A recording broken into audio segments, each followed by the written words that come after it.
여러분 안녕하십니까? 혁신 라이프 코칭 연수원 ICC 창설자 신현근 정신분석학 박사입니다. 제가 이번에 클래스 EU 클래스 마켓에 저의 영상 강의를 개설하였습니다. 이번에 처음 개설한 강의는 정신분석적 인간 이해 과목입니다.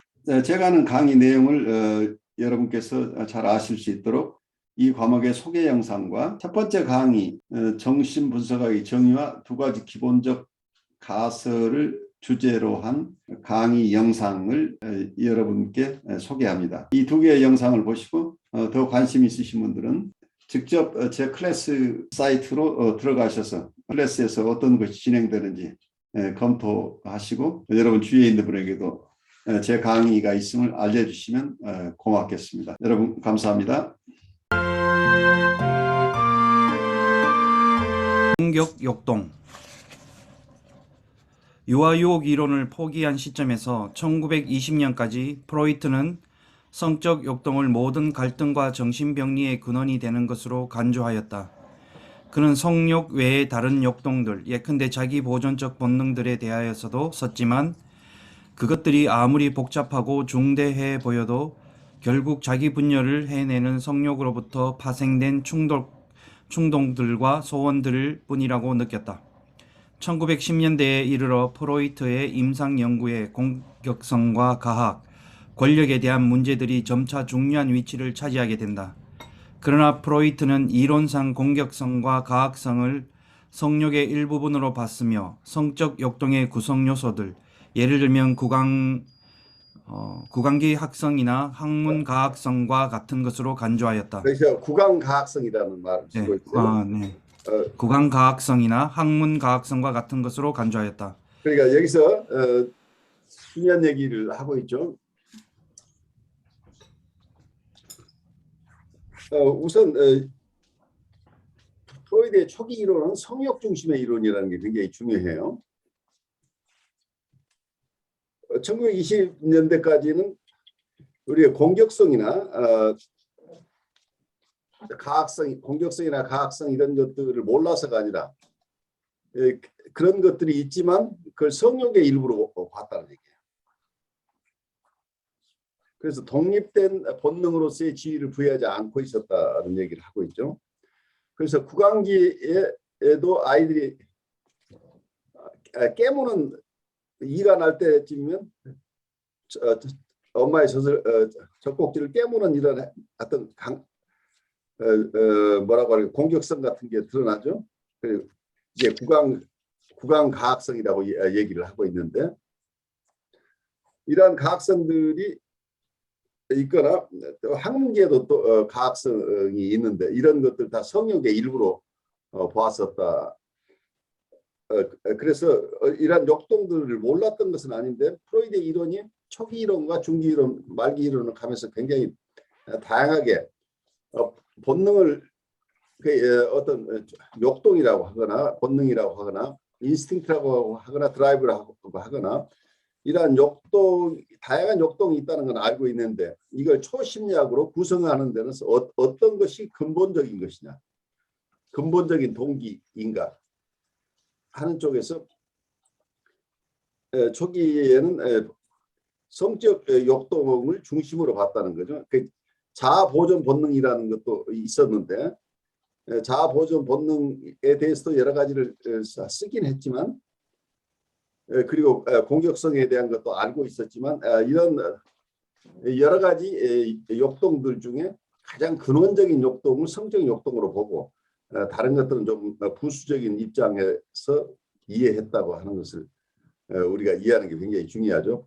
그래서 프로이드의 후기 이론에 가면 이제 공격성 역동, 죽음 본능 이론 이런 얘기들이 이제 대두되는데 그 이전에는 성적 본능의 일부로서의 공격성이 다루어졌다. 이제 이렇게 이해하시면서 그 다음으로 가보죠.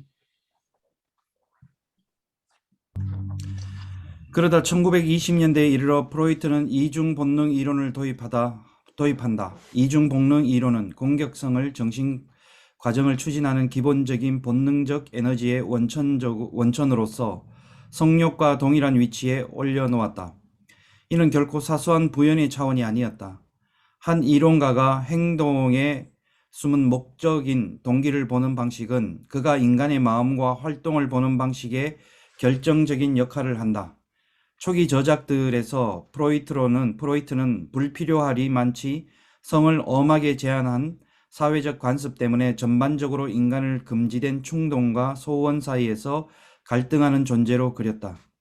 그는 성공적인 분석이란 개인이 자신의 쾌락과 만족을 위하여 다방면의 성적 본능들을 사용할 수 있도록 억압에서 자유로워지는 것이라고 상상하였다. 자, 네.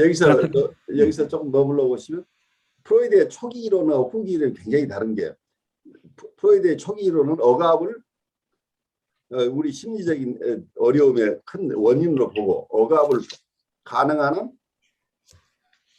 풀어주는 방식으로, 그래서 지나치게 억압된 사람들의 심리적인 상황에서 그 억압을 풀어주어서 자유스럽게 하는 것이 중요하다고 이렇게 봤던 부분이에요. 그래서 어쩌면 굉장히 자유주의적이라고 할까요? 좀 리버럴한 이런 태도를 취하고 있는데, 후기에 가면 공격성 이론이 대두하면서 사회 보존을 위해서는 우리의 본능들이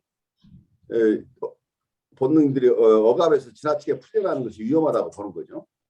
그래서 초기에는 억압을 풀어주는 쪽에 더 비중을 두었다고 한다면, 그래서 사람들의 마음의 활동이나 마음의 움직임이나 마음의 활동, 그리고 실제적인 활동들이 지나치게 억압되어서 충분하게 자기의 욕동을 만족시키지 못하는 측면을 강조하고 있었던 부분이죠. 그래서 우리가 누구나가 젊은 시절은 좀 이상주의적이고 자유주의적인 경향이 있죠. 그런데 나이 들면서 굉장히 보수화하죠. 그래서 프로이드가 젊은 프로이드가 나이 든 프로이드가 대비돼요. 초기에는 어떻게든 좀 더 자유스럽게 사람들이 살 수 있도록 도와주는 방향의 이론들을 얘기한 거죠. 그러니까 본능을, 거의 모든 본능을 성적 본능 중심으로 얘기했으니까 초기에는 성적 본능 중심으로, 그래요. 우리의 욕동 전체를, 태도를 그냥 성적 본능이라고 보면 좋을 것 같은데, 우리가 너무 많이 금지돼 있어서 자기가 원하는 삶을 살지 못한다 하는 쪽에서 그 억압돼 있는 사람들의 마음을 자유스럽게 풀어주는 쪽에 좀 더 포커스가 갔다면, 후기에 와서는 문명이 혹은 문화가 발달하기 위해서는, 아니면 문명을 유지하기 위해서는 개개인이 가지고 있는 욕동들이 상당 부분 억제할 필요가 있었다. 그래서 이 억제라는 표현이 어떤 정신분석적인 용어로는 억압이죠. 억압이 상당 부분 억압이 필요하다는 전제에서 타협형성인데, 초기의 타협형성은 지나치게 많은 금지 속에서 지나치게 많은 억압에서 억압을 풀어주는 방향이었다고 한다. 후기에서는 좀 더 사회 문명을 유지하기 위해서 필요한 부분에서 억압을 하되, 억압하지 않아야 될 부분은 억압을 풀어주는 방식으로 좀 더 보수화하는 경향이 있는 거죠. 그 사회 보존적인 입장, 그러다 보니까 후기에 나오는 얘기가 초자 얘기들이 나오기 시작하죠. 초자 개념이 이제 프로이드의 후기 이론에 나오는 것. 그러니까 우리가 동물적인 욕동에서 나오는 우리의 이드 세계에 있는 욕동을 그대로 따라간다고 하는 것은 인류의 문화적인 삶, 문명적인 삶에 역행할 가능성이 있기 때문에 문명적인 삶을 유지하면서 개개인이 그 속에서 자기를 보호해내기 위해서는 상당 부분 사회 질서를 자기 안에 내면화돼야 된다. 그래서 사회 질서의 내면화가 어쩌면 오이디푸스 컴플렉스라는 이론을 통해서 그런 이론의 틀을 갖췄죠. 궁극적으로는 부모님으로 표상되는 사회 질서를 내면화해서 자기 안에 자기를 규제하는 어떤 심리적 기구가 필요하다. 그 심리적 기구를 초자라고 한다. 혹은 또 하나는 그러니까 그건 어떤 초기 개념으로 이게 도덕성을 가진 마음의 한 부분이라고 봤고, 마음의 어떤 대리자, 에이전시라는 개념을 사용한 거죠. 그렇지만 이러한 도덕적인 개념과 함께 우리의 이성적인 개념, 이성적인 행동을 하고 이성적인 생각을 하고 이성적인 판단을 하고 이성적인 행동을 할 수 있는 우리 마음의 주체를 이고라고 불렀다니. 그래서 이고하고 초자를 가져옴으로써 이드의 세계와 이드라는 마음의 어떤 기구와 마음의 우리 정신적인 대표자, 정신적인 대리인과 이성을 대표하는 이고, 그리고 도덕성을 대표하는 초자, 이렇게 마음의 기구들에 대한 얘기를 하기 시작하죠. 그게 초기의 1차적인 마음의 구조 이론에서는 우리 마음에 어떤 것들은 의식 속에 있고 어떤 건 무의식 속에 있고 어떤 건 전의식 속에 있는데 이 무의식에 있는 것을 어떻게 의식화하는가라는 쪽에서 이론을 세웠는데 1920년대 이후에 가면서는 이중 본능 이론, 본능 이론이 바뀌면서 또 마음의 구조 이론도 바뀌는 거죠. 그래서 1920년대에 들어서 프로이드의 이론에 획기적인 변화들이 일어나는데 그 변화들에 대한 이야기를 우리가 앞으로 계속 공부해 나갈 거예요. 그러나 특히 1920년 이후로 프로이트는 점차 인간 본성에 대한 이러한 견해에서 후퇴하기 시작했다. 그는 단지 무해한 성적 소원들만이 아니라 죽음의 본능에서 파생된 강력하고 야만적인 파괴적 본능도 억압된다고 믿게 되었다. 본능에 대한 생각이 이렇게 전환하자 프로이트와 초창기 정신분석학자들이 개인과 사회의 관계를 보는 방식에 중요한 변혁이 일어났다. 억압이 압박적인 사회에 의해 불필요하게 강요되는 것이 아니라 사람들이 끊임없이 서로를 죽이고 학대하는 일로부터 자신을 구원하고 더불어 살 수 있도록 해주는 하나의 사회적 통제 형태라고 생각하게 된 것이다. 따라서 이상적인 정신건강은 억압이 없는 상태가 아니라 원시적인 성적, 공격적 본능에 압도되지 않은 채 만족을 얻을 수 있게 억압을 잘 통제하는 것이 되었다. 본능에 대한 생각이 좀 더 어두운 쪽으로 전환됨에 따라 사회적 통제 또한 좀 더 긍정적인 것으로 변화되었다. 이제는 사회적 통제가 사람들을 그들 자신으로부터 구원하는 데 필요한 것으로 간주되었다. 프로이트는 암묵적으로 루소적인 논조를 띠던 초기 정치 철학으로부터 좀 더 암울한 홉스적인 입장으로 옮겨간 것이다. 가장 널리 읽히는 문화에 관한 그의 저서 문명과 그 불만에서 프로이트는 생존하기 위하여 문화를 필요로 하지만 그 문화가 본능의 포기를 요구하기 때문에 필연적으로 근본적인 점에서 불만족스러울 수밖에 없는 인간의 모습을 그리고 있다. 이 챕터가 공경역동에 대한 얘기인데 사실은 굉장히 깊은 얘기가 이 속에 요약돼 있죠. 우리를 이해하는 것, 그리고 우리가 살아가는 사회를 이해하는 것, 그리고 사회와 개인 간의 관계를 어떻게 이해할 것인가 하는 것은 과거의 정치 철학에서부터 인류가 살아오는 동안 계속해서 중요한 화두가 되어 있죠. 그걸 정신분석적으로 수용하는 과정 속에서 프로이드는 초기에는 어떤 억압에 대한 굉장히 반감을 가지고 억압으로부터 인간을 해방시키는 쪽에 포커스가 맞춰졌는데 후기에 와서는 말하자면 후기에 오면은 여러 사회적인 환경도 프로이드가 어떤 면에서는 젊은 시절로부터 나이 든 사람으로 변화하는 본인의 삶에서의 변모 과정도 있지만 그 당시에 프로이드를 둘러싸고 있던 사회 환경이 1차 세계대전을 겪으면서 1차 대전이 끝나면서도 계속해서 패전한 독일이라는 독일이 계속해서 그 어려움 속에 있었기 때문에, 그리고 세계 대공황이 1929년에 세계 대공황이 나면서 어쩌면 그 당시에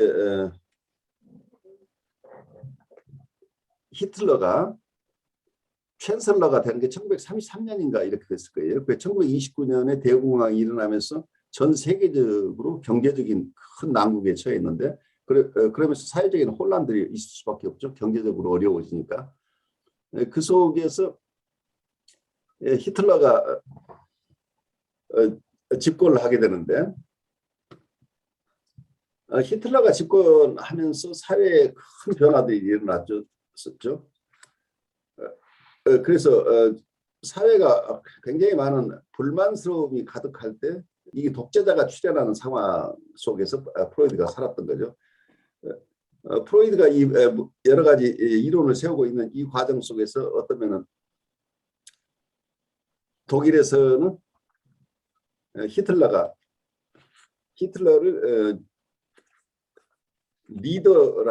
리더 띠어리라고 할까요?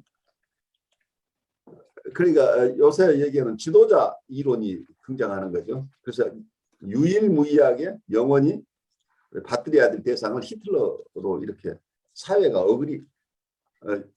모든 사람이 독일 국민들이 히틀러를 지도자로 떠받드는 이런 사회 환경 속에서 엄청난 폭력적인 사회를 맞으면서 인간의 공격성에 대한 것을 외면할 수 없었다. 성적 욕망만 가지고 인간을 설명했던 그 방식 가지고는 인간을 이해할 수 없는 것. 없었던 인간 사회를 이해하는데 좀 더 다른 각도로 볼 수밖에 없었던 거죠. 팽배한 어떤 사회적인 불만과 그리고 전쟁의 후유증 속에서 프로이드가 인간 사회를 어떻게 이해할 것인가, 그리고 인간 사회와 그 안에 사는 사람과의 관계 설정을 어떻게 할 것인가 하는 쪽에서 고민했던 거죠. 그래서 사회적으로는 어쩌면 히틀러의 나의 투쟁이라고 하는 이런 저서가 굉장히 일으키던 시절이죠. 그래서 그런 환경 속에서 프로이드의 어떤 이론도 굉장히 보수적인 색채를 띠기 시작한 거죠. 그래서 사회 질서를 유지하는 것, 문명을 유지하는 것을 굉장히 중요하게 생각하는 이론들이 나오기 시작하는데, 어쩌면 프로이드의 개념을 우리가 공부하면서 항상 좀 유의해야 될 것은, 프로이드는 이런 권위적인 사회 속에서 이론들을 만들었다는 겁니다. 그래서 민주적인 사회 속에서 사람들이 의지하고 서로 돕고 의사결정에 참여하고, 그래서 합리적이면서 참여적인 이런 민주적인 과정에 대한 이해가 많지 않은 분이었다. 그래서 이분의 이론 속에서도 이런 민주적인 사회에 적합한 이론이라기보다는 권위주의적인 사회에서 그 가부장적인 사회 속에서 사람들과 사회가 어떻게 영향을 주고받는가 하는 쪽의 이론은 잘 세우셨는데, 민주적인 사회에 적합한 이론까지 가지 못하지 않았느냐 하는 생각이 들어요. 여러분 안녕하십니까? 혁신 라이프 코칭 연수원 ICC 창설자 신현근 정신분석학 박사입니다. 제가 이번에 클래스 마켓에 저의 영상 강의를 개설하였습니다. 이번에 처음 개설한 강의는 정신분석적 인간 이해 과목입니다. 제가 하는 강의 내용을 여러분께서 잘 아실 수 있도록 이 과목의 소개 영상과 첫 번째 강의 정신분석학의 정의와 두 가지 기본적 가설을 주제로 한 강의 영상을 여러분께 소개합니다. 이 두 개의 영상을 보시고 더 관심 있으신 분들은 직접 제 클래스 사이트로 들어가셔서 클래스에서 어떤 것이 진행되는지 검토하시고 여러분 주위에 있는 분에게도 제 강의가 있음을 알려주시면 고맙겠습니다. 여러분 감사합니다.